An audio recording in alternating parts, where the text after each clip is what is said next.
Module 2, Lesson 15, Informal Proof of the Pythagorean Theorem. Pythagorean Theorem, first of all, only works if you have a right triangle. It doesn't work for any other shape.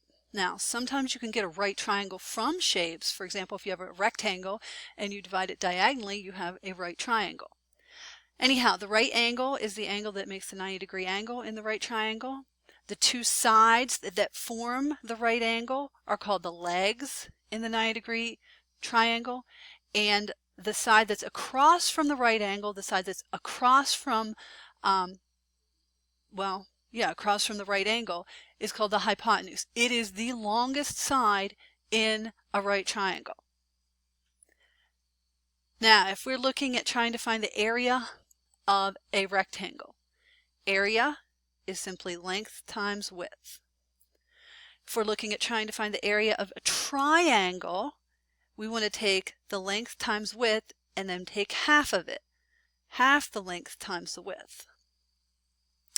And the area of a square, we take the length of the side and we simply square it. It's the same as length times width, only it's the same number multiplying it times itself, so it's the side squared. A couple other things. When we have three angles in a triangle and we add those three angles together, we always end up adding up to 180 degrees. Now, the Pythagorean theorem itself states a squared plus b squared equals c squared. A and b are the legs and c is the hypotenuse. Okay, always. Okay, we should probably have a right angle mark here to know that this is the right angle. So in this case, here's our A, here's our B, these are our legs, and C is our hypotenuse. So we're going to look at a few of these and try and solve them. I'm going to show you two ways that we can solve them. I'm not going through any kind of formal or informal proof here. I guess some people might say the one way is kind of a proof, but all right, so here's the first picture. Now, it looks like my paper's crooked. It's not. This is how the triangle was drawn on there. We see our right angle. So that means the side across from the right angle is our hypotenuse. So this is our C side. What the Pythagorean theorem actually states is, if we were to have squares, these are supposed to be squares, drawn on the three sides of a triangle, it tells us that the area of this square plus the area of this square added together equals the area of the square on the hypotenuse.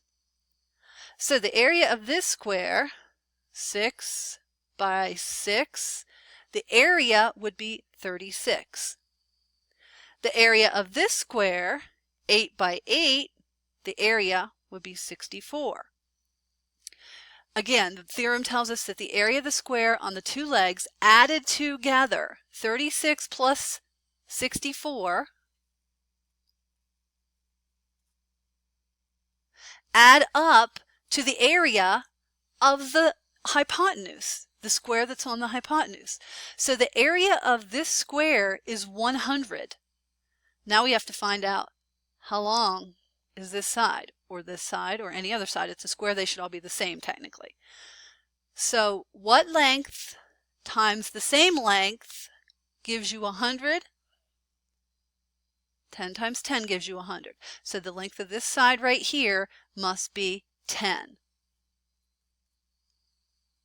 Now we can do that with the formula as well. A squared plus b squared equals c squared.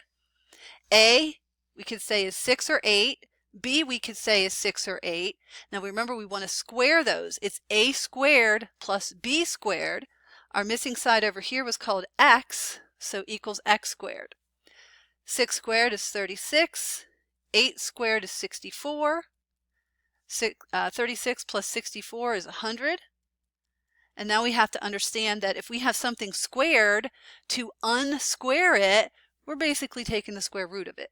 So they don't really go through that too much in the book, but we will later, so I'm going to show you now. If you take the square root of this, the squared and the square root undo each other, just like adding and subtracting undo each other, multiplying and dividing undo each other.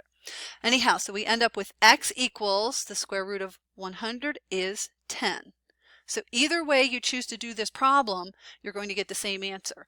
You pick one. Draw the picture, draw the sides, or use the formula. That's up to you right now. Okay, here's another one for us to take a look at. The sides are 3, 7, and we don't know the other side, so I guess I'll put an X on there again for this one. The sides, if we do by the formula, or the picture, rather, we're going to draw squares the best we can on here. 3 squared is 9. 7 times 7 is 49. These two, because these make the right angle, add up to equal the hypotenuse squared.